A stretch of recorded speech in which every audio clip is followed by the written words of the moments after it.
Hello बच्चों। आज की वीडियो के अंदर हम अनुच्छेद नंबर 17 और 18 करने वाले हैं। तो आइए स्टार्ट करते हैं। अनुच्छेद नंबर 17, देखिए इसमें तानसेन के बारे में बताया गया है। तानसेन जो है वो भारत के एक महानतम संगीतकार रहे गए हैं।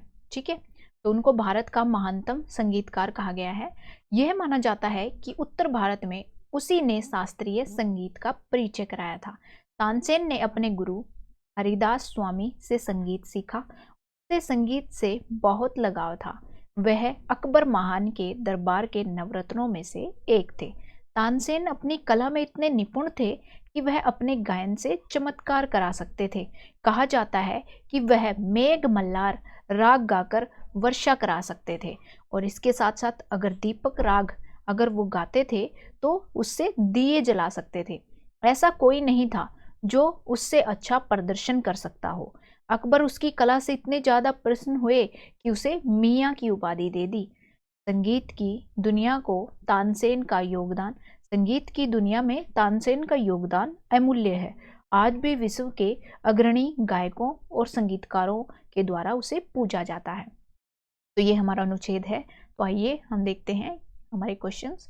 देखिए पहले वाक्य में महानतम शब्द का अर्थ क्या है।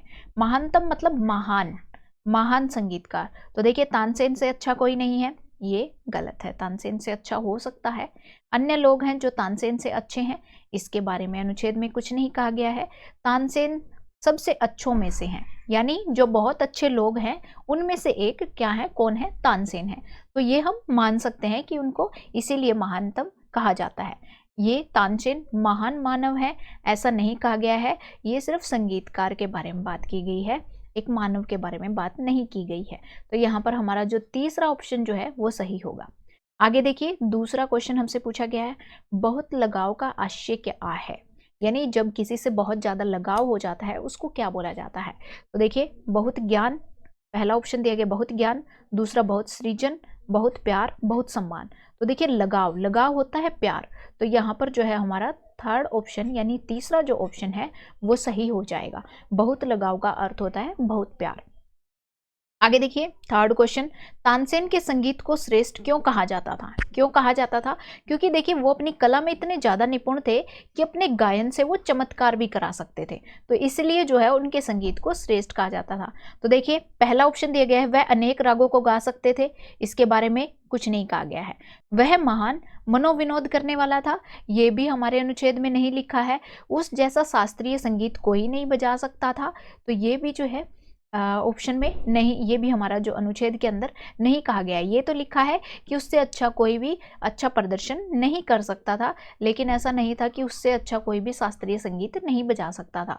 तो देखिए वह अपने संगीत से चमत्कार करा सकते थे, ये पूरा का पूरा ये लाइन लिखी गई है कि वो अपने गायन से चमत्कार करा सकते थे। तो इसलिए जो है हम यहाँ पर जो हमारा सबसे करेक्ट अगर हम बात करें तो सबसे सही आंसर जो है वो फोर्थ आंसर आता है, चौथा आंसर है हमारा।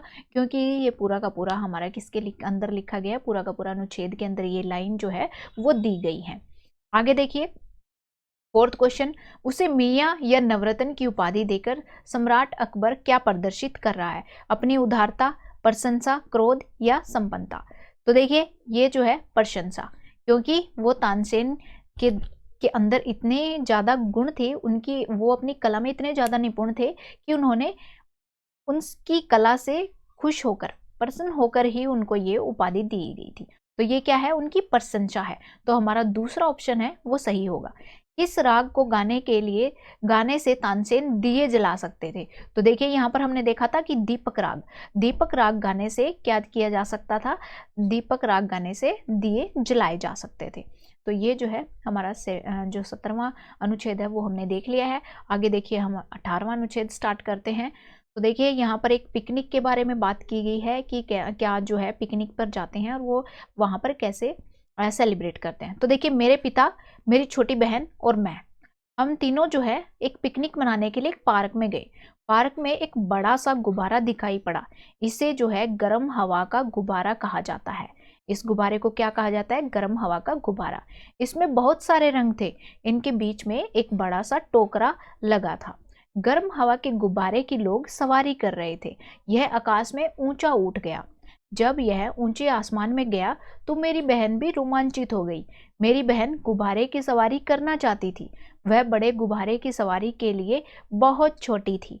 मेरे पिता ने उसके खेलने के लिए एक छोटा लाल गुब्बारा उसको खरीद कर दे दिया और उसे वो छोटा लाल गुब्बारा बहुत पसंद आया। तो देखिए ये हमारा अनुच्छेद था। आगे क्वेश्चन देखते हैं हम। तो फर्स्ट क्वेश्चन देखिए, कहानी सुनाने वाले ने बड़ा सा गुब्बारा कहाँ पर देखा था? बाजार में, स्कूल में, पार्क में कि स्टोर में? तो देखिए वो पार्क में गए थे पिकनिक मनाने के लिए, तो वो जो है गुब्बारा कहाँ पर देखा उन्होंने? पार्क में। तो ये हमारा थर्ड ऑप्शन जो है वो सही हो जाएगा। आगे देखिए, गुब्बारे के बारे में कौन सा कथन सही है? कौन सा सही है? कौन सा मतलब एक कथन जो है उसके बारे में सही है? एक रंग बिरंगा गुब्बारा, या गर्म हवा का गुब्बारा, या फिर बड़ा सा गुब्बारा, या एक छोटा लाल गुब्बारा? तो देखिए किसके बारे में बात की गई थी? एक गर्म हवा का जो गुब्बारा है उसको क्या बोला जाता था? गर्म हवा का गुब्बारा। दूसरी लाइन के अंदर देखिए, इसको गर्म हवा का गुब्बारा बोला जाता था। तो सबसे सही और करेक्ट क्या है? एक गर्म हवा का गुब्बारा। आगे देखिए, बहन गर्म हवा के गुब्बारे में क्यों नहीं बैठ सकती थी? क्योंकि गुब्बारा बहुत छोटा था, या वह बहुत छोटी थी? गर्म हवा के गुब्बारे में भीड़ थी, या उसे छोटा लाल गुब्बारा पसंद था? तो देखिए यहाँ पर लिखा गया था कि बड़े गुब्बारे की सवारी करने के लिए वह बहुत ज़्यादा छोटी थी। तो देखिए गुब्बारा तो छोटा नहीं था, बहुत बड़ा था। तो देखिए यहाँ पर दूसरा ऑप्शन जो है वो सही हो जाएगा, क्योंकि वो बहुत ज़्यादा छोटी थी और उस गुब्बारे की सवारी नहीं कर सकती थी। आगे देखिए, जो चौथा क्वेश्चन है, पिता ने लड़की के लिए एक छोटा लाल गुब्बारा क्यों खरीदा? क्योंकि वह रो रही थी। तो देखिए ये अनुच्छेद में नहीं लिखा है। वह गर्म हवा के गुब्बारे की सवारी नहीं कर सकी। आगे देखिए, तीसरा, लाल गुब्बारे को देखकर वह रोमांचित हो गई थी और सबसे सस्ता गुब्बारा यही मिला था। तो ये फोर्थ भी गलत हो जाएगा। अब देखिए इन दोनों में से देखिए कि जो है एक छोटा लाल गुब्बारा क्यों खरीदा? क्योंकि वो गर्म हवा के गुब्बारे की सवारी नहीं कर सकती थी, इसीलिए उसके पिता ने जो है उसको क्या दिया? एक छोटा लाल गुब्बारा जो है वो खरीद कर दे दिया। तो हमारा दूसरा ऑप्शन जो है वो सही हो जाएगा। आगे देखिए पांचवा देखिए, रोमांचित शब्द। रोमांचित क्या होता है? रोमांचित, लड़की जो है वो उसकी बहन भयभीत तो नहीं हुई थी गुब्बारे को देख के, रोमांचित हुई थी, वो सवारी करना चाहती थी। तो भयभीत होता है डरना, तो डरना डरी नहीं थी वो।